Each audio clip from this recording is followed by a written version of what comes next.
When I think of Kentucky, I think of big deer, quite frankly. And I had a couple great encounters with some really good deer. He just went down, he's down right there. How quick can things happen? How quick can things happen? Here in Western Kentucky, we're with Tad Ladd of West Kentucky Whitetails. That rain came. It was so cold, and BA decided he wanted to go out. That's why we're not going. I got out of the truck, it's not raining that bad. We almost went out, not now.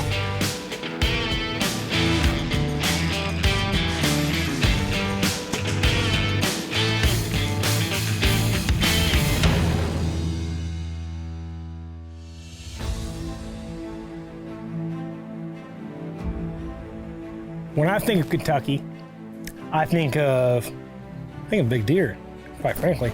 They got farm ground, they got a lot of timber, so that means they have a lot of food and they have a lot of cover to grow these deer.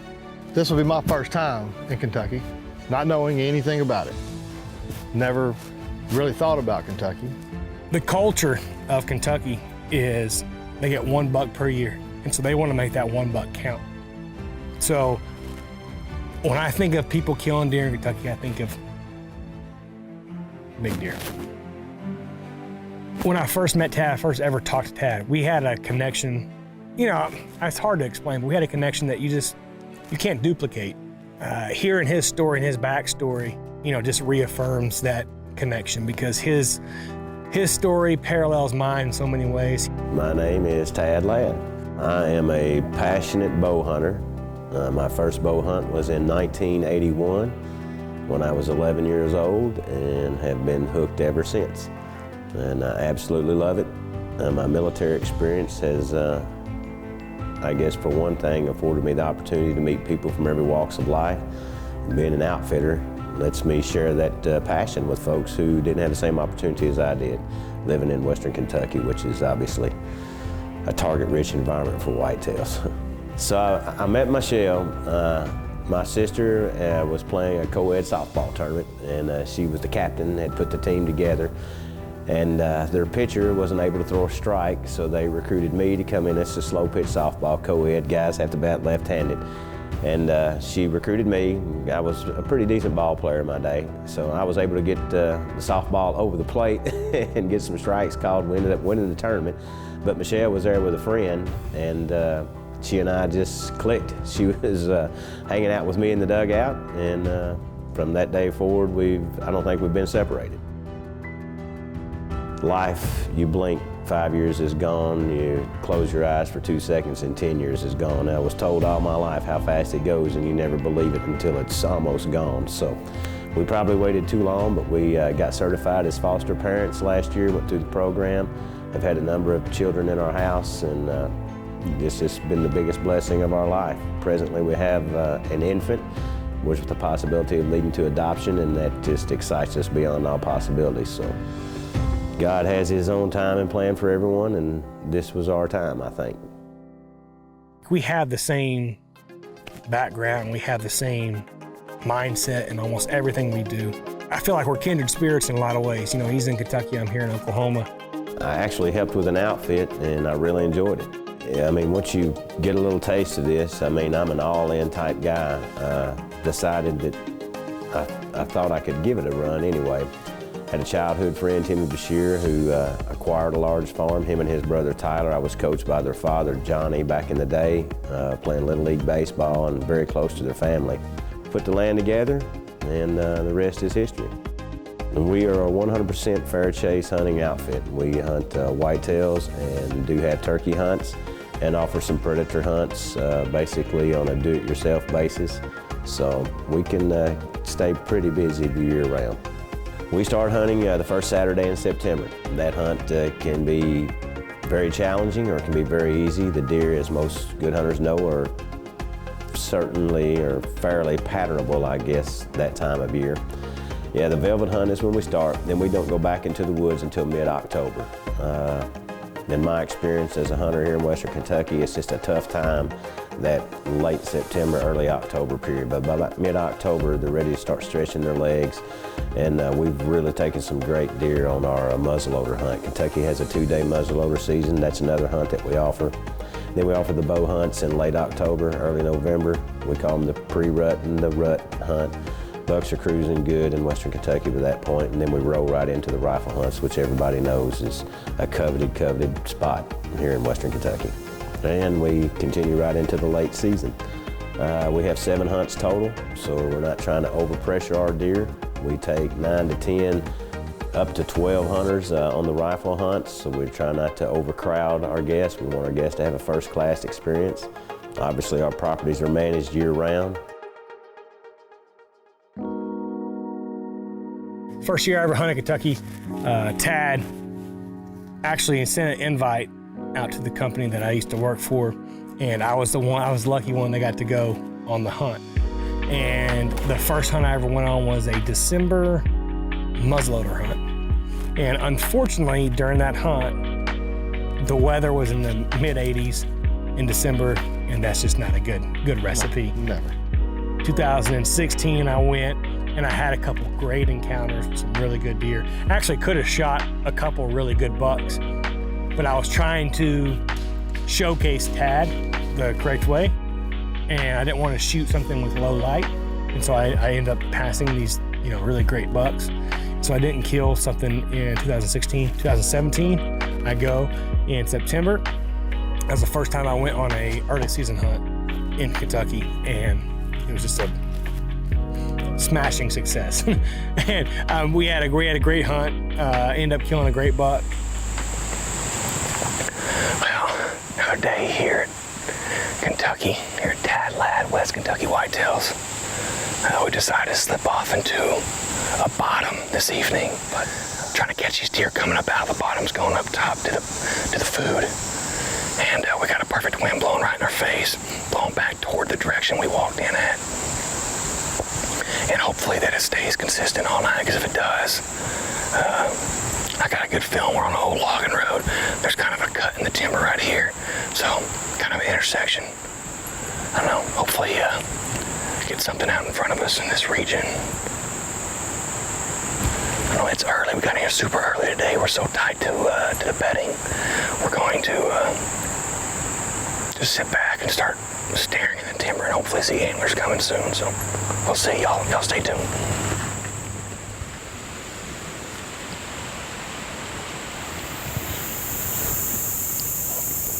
There's a deer right there.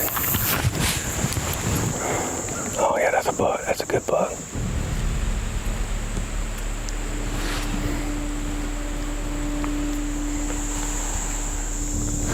That's a real good buck.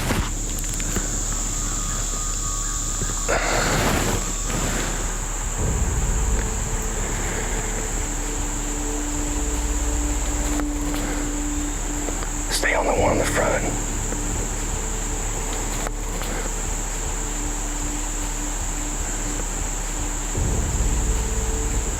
You on the one in the front? Are you on the one in the front?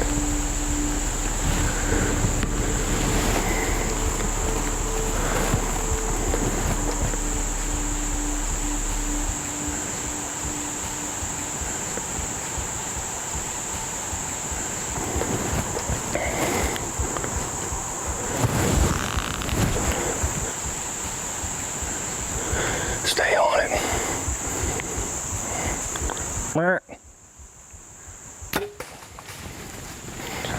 Smoked him, buddy. I smoked him. Stay on him. Stay on him. Stay on him. Stay on him.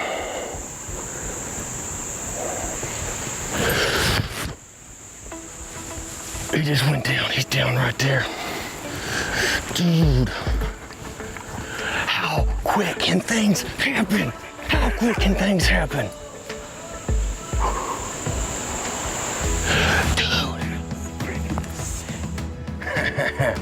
This is the fun part of bow hunting. I see a bloody blood sport arrow 20 yards from the tree. We're gonna pick it up, and we know the deer didn't go far. We watched them fall at about 80 yards, so blood everywhere. I see a dead buck laying right there, bud. 20 yards ahead of us. Yes, sir.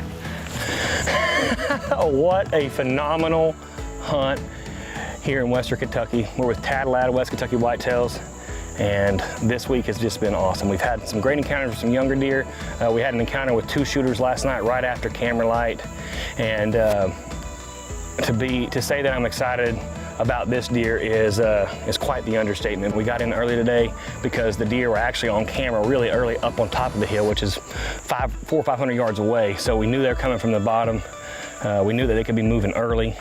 So we decided to get in about 2, and it was a good decision because at a little after 4, this big boy comes strolling through, and we were fortunate enough that he gave us a 20-yard shot, but just a phenomenal buck. He's a mainframe 9-point. He's got good brow tines. He's got a little cheater. I was probably, I don't know, 3, maybe 3.5 inches on his left side right there at the base of his G4, but I care less about any of that. It's been a great time up here with Tad. Phenomenal accommodations and phenomenal people, and just great hunting, as you can see. 2018, this is the same story as 2017, where we had a lot of movement. It was great conditions, great everything. September the 10th, and we find ourselves in Western Kentucky at Tad Ladd, West Kentucky Whitetails. I'm excited. We got a north-northeast wind. It's a perfect wind. We're right here on a fence line in the middle of some timber.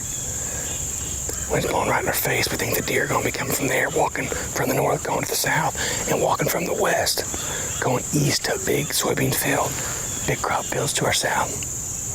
We're basically in a big island of timber with standing corn just west of us where we walk through. I love it. We've got a great wind. We're in a great area with phenomenal people here at Tad Ladd's. So, I'm excited. Actually, there's a deer coming right here. It's a fawn.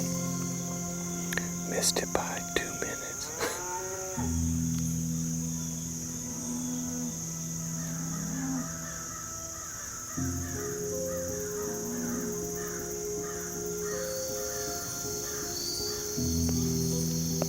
You hear that to our left? Right down the road, Axel. Oh yeah, I'll shoot him. It's a good buck.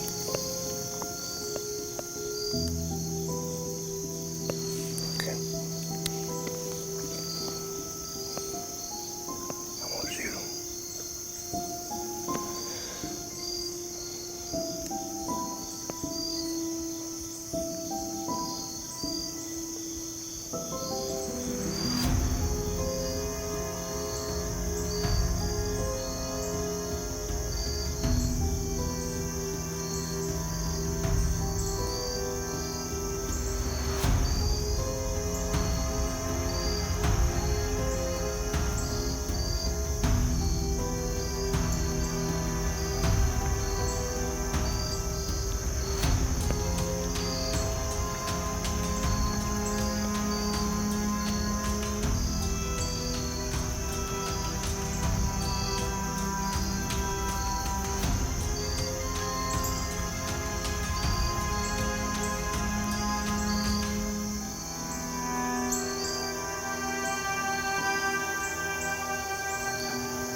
Do that very often. Had a great buck, 10 yards. That arrow just went high. I don't know what happened. I felt like I was on it good. It was moving. But at that distance, I didn't think it was going to be a problem. It's too high. It's too high.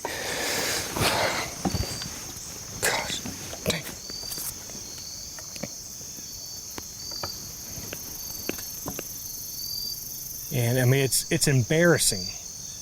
I don't know another word to describe the situation other than embarrassment. To have a shot that's so close, and I kind of pride myself on someone that can close the deal, and I didn't. I didn't close the deal on that situation, and it's just frustrating to be there with Tad, having the relationship I do with him, to not to be able to perform and capitalize on that moment. We're gonna go back to the cabin. I'm gonna talk to Tad. I think there is 0 chances deer's dead, but we're gonna go pull out. I'm so embarrassed. I'm embarrassed. Close, man. I made a rookie mistake. I've done that before in the past, but I was buried deep, so I wouldn't do that. I was low on its chest when I pulled the trigger. I've done that when I first started bow hunting, missing them high from that close of an angle, but I don't know what happened. I wasn't freaking out. My bow got caught on the easy hanger. Did you see that? Did you know that? My bow got caught on the easy hanger when I drew back. But I mean, I wasn't freaking out. It's a 10-yard shot. It's absolutely embarrassing is what it is. Get invited to come to some of the best places in the entire world to deer hunt, and you get an opportunity to chip shot on a great buck. Awesome 8-point, big mature 8-point here in central or western Kentucky. Then he booked. That's frustrating. Well, we are back on the farm this morning. About to slip in there. We got Mr. Tad himself. Do our due diligence. We gave the deer the night. Personally, I don't think it's a lethal shot, but we're gonna go track it. Kind of speechless and in awe. It's pretty embarrassing whenever you blow an opportunity like that. So it's sickening. It's just absolutely sickening. I hate it. I hate the fact that I did this to another living being. This is never our intention to go out there and make a poor shot. So that's something I truly regret. I know you're probably going to say, and everyone out there, like, it happens, right? Everyone experiences it. Absolutely. Everyone, if you haven't experienced it, you will. It's gonna happen. Yeah, and it still doesn't make it feel any better right here. I wish I could have that moment back in time for sure. I felt bad. I just felt bad.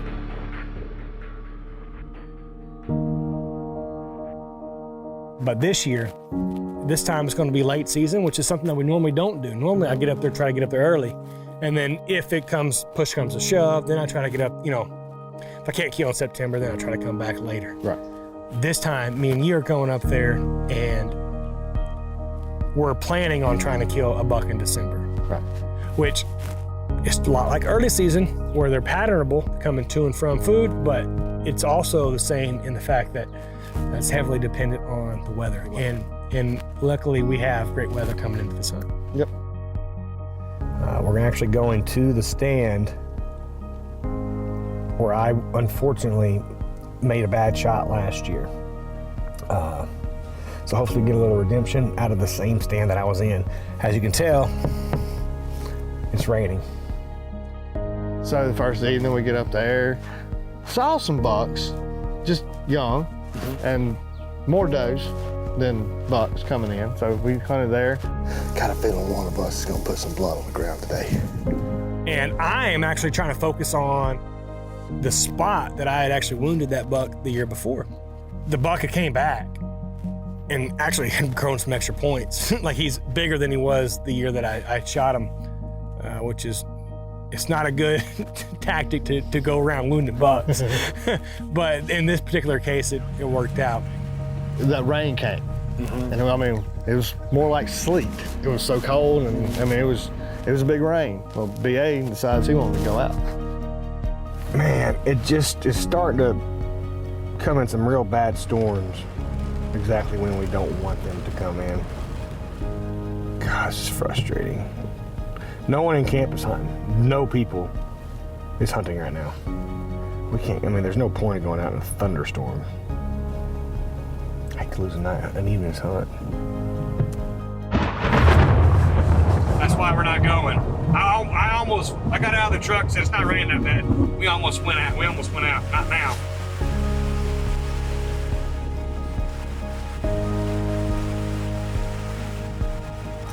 Uh, 50, 25. Who's got the cards? He just took them. Man, the weather rolling in. But hey, that's part of hunting camp. Yep. Is, you know, getting to spend time in camp. And we had some poker tournaments and had some good times in the cabins and, you know, in the lodge, which is always great, you know, especially being at Tad's place. He's got a great, you know, great facilities. So plenty. Who won that poker tournament, by the way? I did. I won the poker tournament. That's literally not the truth. That's not the truth. That's not the truth. Really, it's a good day. It rained all day yesterday, so they bedded up all night. You can't make an animal move, although you're given the best weather conditions. You're given everything you can have. Wind's in your face. You're perfect. You're set up on a food plot. They're coming in all the time, and then they stop. Nobody can explain them. They're animals. So weather plays a huge factor early and late season, and this was no different. Now we had the temperatures, but it did rain a lot. And I think ultimately that's what kept these deer inside. Saying that, the vast majority of hunts that we go on are unsuccessful. Now, that is not going to stop us from next year going to Tad's and having every ounce of anticipation. Right. I'm looking to kill a big one. I'm looking to kill a big one too. And I know that I'm going to, because he's got them. He's got phenomenal land, phenomenal facilities, and Tad, like I said earlier, is like a brother. Yep. And I'm looking forward to next year in Kentucky, getting to spend it with you. Hopefully we're in camp together in Kentucky. We should be. Maybe. We'll see. Tad probably won't let you come without me. Just throwing this out there. That's true. People do like you more than they like me. We've discussed this before. Well, it is what it is. So I'm looking forward to getting back to Kentucky. Had great hunts there, and I don't think that next year's going to be any different. I think it's going to be great.